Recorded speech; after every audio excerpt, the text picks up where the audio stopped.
Hello again, folks. Yes, I've got my berry on because I'm feeling rather patriotic this evening, but the thumbnail, I'm serious. This country, this Britain, this island, these British Isles are in grave peril. The British way of life, everything that we have become, that we are, is being taken away from us tactically by the political class. They are hell-bent on completely changing who we are and our way of life, and we were kind of duped into going along with it because we put our faith into a democratic system that simply doesn't work. Well, it did, but it's been hijacked and it has been manipulated to suit their needs, to serve them and them alone. Now, there are, I think, 5 types of democracy. The most commonly used in the West is representative democracy, and like I said, it's not working, is it? We have people in Parliament now just serving themselves. Their policies mean nothing. Manifestos are just a big, massive con. They never implement what they promise us the people when they get into power, and it has to change. And before this country blows up into some bloody civil war type conflict, we have to give, I reckon, another type of democracy a chance, and that is direct democracy, where the people are asked in polls or referendums what policies are. I mean, it's got to be worth a shot, hasn't it, before we reduce these islands into ashes. So we have a government under Keir Starmer which doesn't represent the people at all. I said in a previous video we need a contingency plan for when people like him gain power again, or any politician becomes a prime minister and they completely disregard everything they promised leading up to an election. And it should be called the Starmer contingency plan, named after him. The most dishonest, the most I've never seen, is betrayful a word? That's what he is, the most betrayful prime minister in history, in my opinion. Nothing that guy says is worth spit. He lied again the other day by saying, I don't want migrant hotels, I want to close them down. It was his government that actually won a court case. They fought for it to keep illegal migrants in hotels like Epping and Britannia and elsewhere. What a lying git. And then we have his understudy, Angela Rayner. I mean, Angela Rayner, politicians, MPs are meant to be chosen from us to represent us, but they're not really, are they? I am surprised that someone like Angela Rayner, who is like us, working class or scum, but somehow on a modest MP salary, she's worth 4 million quid and embroiled in financial scandal. Work that one out. There are members of the Labour Party afraid of Angela Rayner taking over. They don't want her as Prime Minister, and that's why Keir Starmer is staying on at their behest. But these are just rumours which cross my desk, and there are many, believe you me.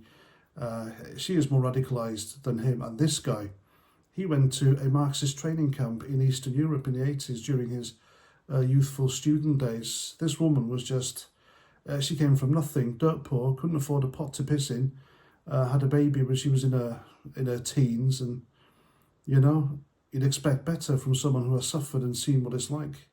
But no, not her for some reason. She's embraced socialism and yeah, done rather well for herself, like those at the top of socialism usually do.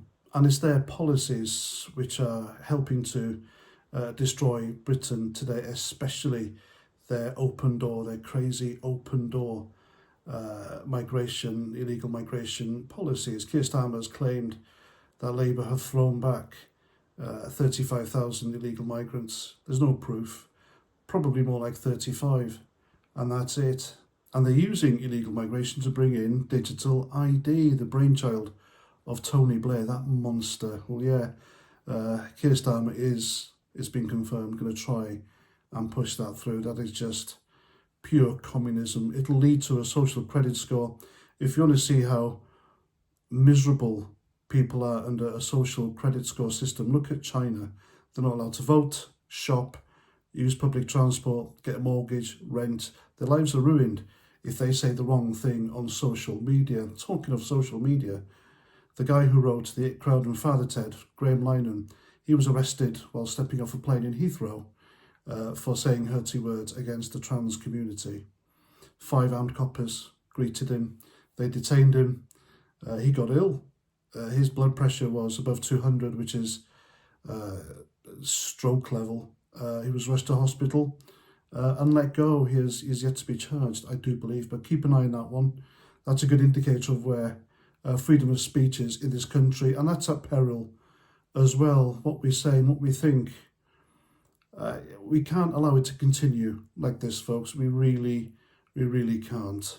And if you think this left-wing woke nonsense is centralised or concentrated in cities, then you're wrong, because it's spreading to villages and towns as well, even the great British countryside, or the so-called racist British countryside, because I think it's a university left-wing think tank has declared that the British countryside needs more halal. That's right, halal food will make the British countryside better. How and why halal? Why is it always that demographic? Why not succulent Chinese food or Greek or Italian or French cuisine? What else do we have? American slop. Why does it have to be halal and that certain culture and demographic every time? I don't understand it. Answers on a postcard. How does it make the British countryside better? I went for a walk earlier today in the British countryside, and I could hear bells from an English church somewhere in Wendover, Buckinghamshire, and it just sounded so British and English, and that'll be gone soon. Somebody somewhere is going to get offended at an English, British, the sound of the bells chiming every now and again. That's the way it's heading, folks. It really is.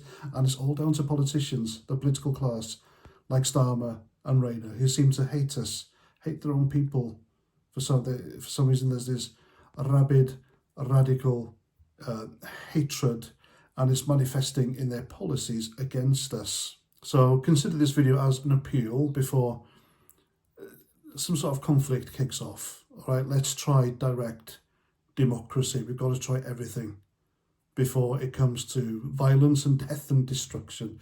That is a very last minute resort, and I don't want to see my island reduced to that. I really don't. I know you don't either. And I know some of you think I'm all doom and gloom and nothing positive, but would you rather I just sat here and said, everything's fine, go about your business? No, that's not how it works, sorry. I will give you the raw, unadulterated truth in my opinion, and that's it. Anyway, there we go. That's my video. I hope you like. Please comment, share, subscribe, all that lovely stuff if you agree with what you hear and you like what I say. I'm Past 49. Thanks for watching, and until the next time, Roger Trout.